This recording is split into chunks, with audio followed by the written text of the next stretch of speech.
देखिए पाठ संख्या 3, लेखक श्यामाचरण दुबे और इनके द्वारा लिखा हुआ एक निबंध है उपभोक्तावाद की संस्कृति। इस निबंध को लगभग हमने पढ़ लिया था, कुछ अंश इसका शेष रहा जिसका आज हम अध्ययन करेंगे।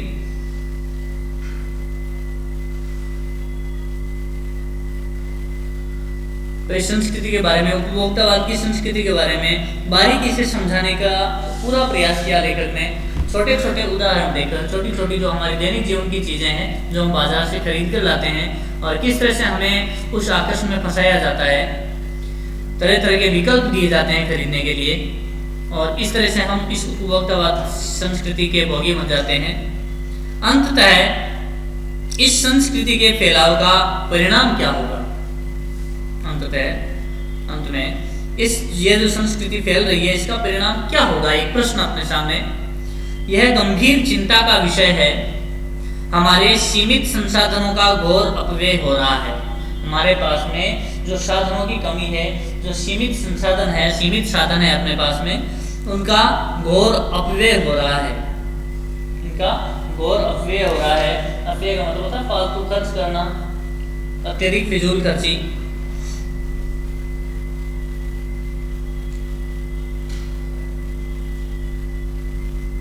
अत्यधिक फिजूल खर्ची।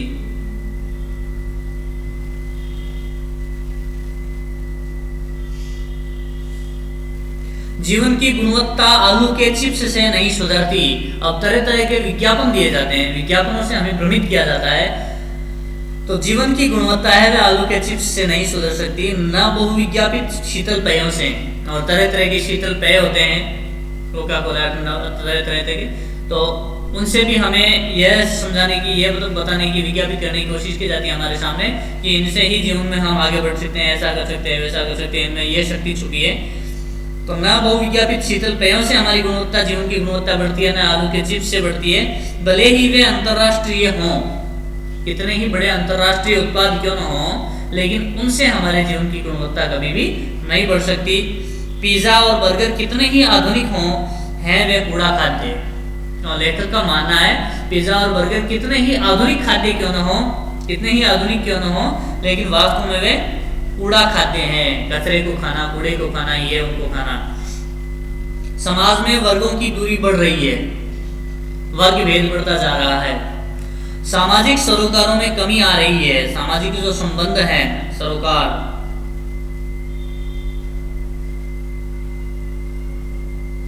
सामाजिक संबंधों में कमी आ रही है। जीवन स्तर का यह बढ़ता अंतर आक्रोश और अशांति को जन्म दे रहा है। जीवन स्तर में यह जो अंतर बढ़ रहा है, अमीर अमीर होता जा रहा है, गरीब गरीब होता जा रहा है, तो इस तरह से जो सामाजिक भेदभाव बढ़ रहा है, इससे आक्रोश बढ़ता है, अशांति को जन्म मिलता है। आक्रोश का मतलब होता है गुस्सा, मन में अशांति पैदा होती है, गुस्सा पैदा होता है। जैसे जैसे दिखावे की यह संस्कृति फैलेगी, सामाजिक अशांति भी बढ़ेगी। हमारी सांस्कृतिक अस्मिता का ह्रास तो हो ही रहा है, हम लक्ष्य भ्रम से भी पीड़ित हैं। हमारी जो सांस्कृतिक अस्मिता है उसका ह्रास हो रहा है। ह्रास का मतलब होता है कमी होना। सांस्कृतिक अस्मिता की कमी हो रही है और हम लक्ष्य भ्रम से भी पीड़ित हैं। हमारा जो लक्ष्य है उसमें भटकाव आ गया है, लक्ष्य भ्रम हो गया है, लक्ष्य से भटक गए हैं, हम उससे भी पीड़ित हो गए हैं। विकास के विराट उद्देश्य पीछे हट रहे हैं। विराट, विशाल, विकास करने के, अपने विकसित होने के जो विराट उद्देश्य थे, लक्ष्य थे, वे भी हमसे पीछे हट रहे हैं। हम उनसे भी पीछे हटते जा रहे हैं। हम झूठी तुष्टि के तात्कालिक लक्ष्यों का पीछा कर रहे हैं। हम झूठी तुष्टि मतलब संतुष्ट होने का भ्रम,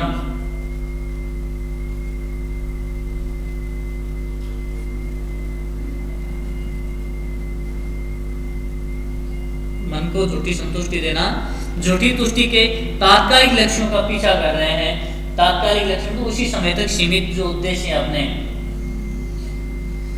मर्यादाएं टूट रही हैं, मर्यादाएं, बंधन, सीमाएं, मर्यादाएं टूट रही हैं। नैतिक मानदंड ढीले पड़ रहे हैं। नैतिक मानदंड, नैतिकता को मापने की जो कसौटी होती है उसको कहते हैं नैतिक मानदंड, नैतिकता को मापने की कसौटी।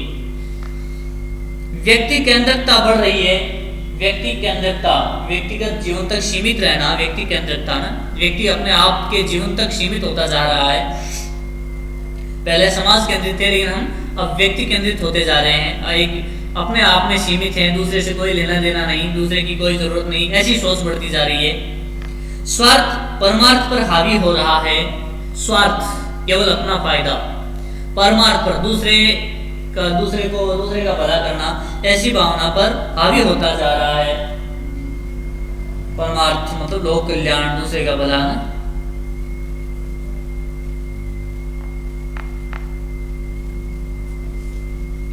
भोग की आकांक्षाएं आसमान को छू रही हैं, किस बिंदु पर रुकेगी यह दौड़? एक यह संस्कृति के, कुछ संस्कृति के फैलाव की जो दौड़ शुरू हुई है, ज्यादा से ज्यादा इस दुनिया के संसाधनों का भोग करने की जो आकांक्षाएं मन में जाग रही हैं, इस दौड़ को कहाँ रुकना है, कहाँ रुकेगी ये दौड़? एक ऐसा प्रश्न छोड़ जाता है लेखक अंत में कि ये जो कुछ संस्कृति फैल रही है उपभोक्तावाद की, यह दौड़ हमारी कहाँ ठहरेगी?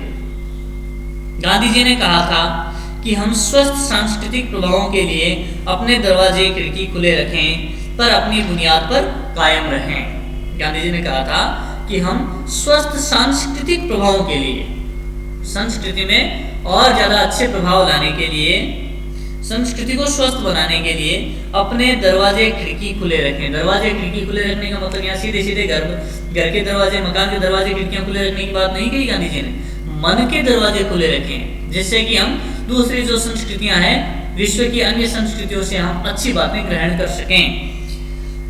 ऐसा गांधी जी ने कहा, अपने मन के खिड़की दरवाजे खुले रखने के लिए कहा, तथा अपनी बुनियाद पर कायम रहने की बात भी कही। ऐसा भी नहीं कि हम दूसरी अन्य जो संस्कृतियां हैं उन संस्कृतियों से हम सीखते रहें अपनी संस्कृति को भूल जाएं, ऐसा नहीं।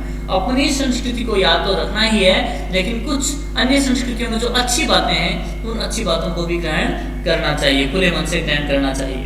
बुनियाद का मतलब होता है नींव, आधार। उपभोक्ता संस्कृति हमारी सामाजिक नींव को ही हिला रही है, लेकिन यह जो संस्कृति फैल रही है उपभोक्तावाद की संस्कृति, यह हमारी सामाजिक नींव को हिला रही है, उसको नुकसान पहुंचा रही है। यह एक बड़ा खतरा है, भविष्य के लिए यह एक बड़ी चुनौती है, और हमारे भविष्य के लिए बहुत बड़ी चुनौती, एक बहुत बड़ा खतरा है जिससे हमें निपटना है। और निपटने के लिए हमें क्या करना होगा? इस उपभोक्तावाद की संस्कृति से बचना होगा किसी न किसी तरह से।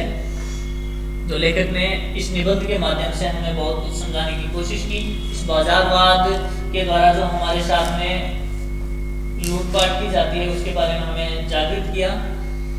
तो हमें समझना होगा कि किस तरह से हम उपभोक्तावाद की कुसंस्कृति से बच सकें। इसके जो शब्दार्थ बताए हैं इनको भी विशेष ध्यान से देखना है। कुछ प्रश्नोत्तर जो शेष थे अभी गृहकार्य के रूप में किए नहीं थे, जैसे आज की उपभोक्तावादी संस्कृति हमारे दैनिक जीवन को किस प्रकार प्रभावित कर रही है। आज की जो उपभोक्तावादी संस्कृति है वो हमारे दैनिक जीवन को प्रभावित कर रही है, किस तरह से कर रही है उसके बारे में जानकारी देंगे। जैसे खाने पीने, पहनने ओढ़ने के आजकल जो विज्ञापन दिखाते हैं, इस तरह से हम उपभोक्तावादी संस्कृति में फंसते हैं। तरह तरह के जो उत्पाद है उनका उपभोग करने के लिए गुलाम बन जाते हैं उस संस्कृति के। हमारी अनावश्यक आवश्यकताएं बढ़ जाती हैं और हम दिखावे के लिए बहुत कुछ महंगी चीजें खरीदते हैं। इस तरह से दूसरे प्रश्न का जवाब देना है। लेखक ने उपभोक्ता संस्कृति को हमारे समाज के लिए चुनौती क्यों कहा है? लेखक ने ऐसा क्यों कहा है कि हमारे समाज के लिए यह उपभोक्तावादी संस्कृति चुनौती बनती जा रही है? क्योंकि सामाजिक मर्यादाएं, नैतिकता, ये हमारी संस्कृति को आगे बढ़ाने वाले कारक हैं। लेकिन और सादा जीवन, उच्च विचार, ऐसे भाव हमें रखने चाहिए। लेकिन उपभोक्तावादी संस्कृति इसके विरुद्ध चलती है। वह भोग को आगे बढ़ाती है, भोग को अग्रसर करती है, नैतिकता और मर्यादा को समाप्त कर देती है। इसलिए लेखक ने यह चाहा कि हमारी भारतीय संस्कृति जिस पर हम कायम रह सकें, अपनी नींव को न त्यागें। इसलिए हमें उपभोक्तावादी संस्कृति के नाम पर अपनी सांस्कृतिक पहचान को जो खोते जा रहे हैं ऐसा होने से रोकना है, ये हमारे लिए चुनौती रहेगा।